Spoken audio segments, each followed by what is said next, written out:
ভগৱান বুদ্ধ জ্ঞান প্ৰাপ্তিৰ বাবে গভীৰ তপস্যা কৰি আছিল।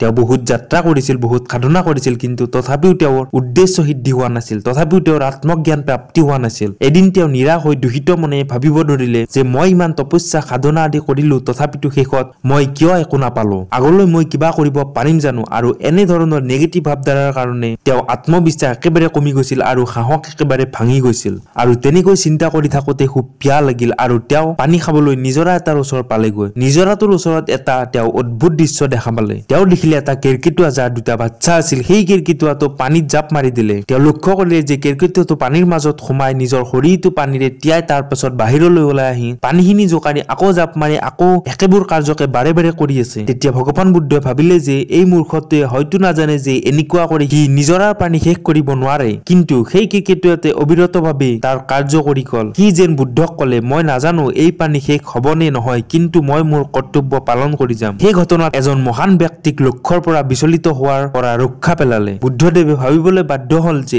এই সৰু কেৰকেটুৱাটোৱে ইমান ডাঙৰ এটা দৃঢ় সংকল্প লব পাৰিছে, মইতো তাতকৈ 100 গুণেই বেছি শক্তিশালী, তেন্তে মই কিয় নোৱাৰিম। এইটো ভাবিয়ে বুদ্ধদেৱে আকৌ নিজৰ সাধনাত লাগি গল আৰু শেষত জ্ঞান প্ৰাপ্তিও কৰিলে।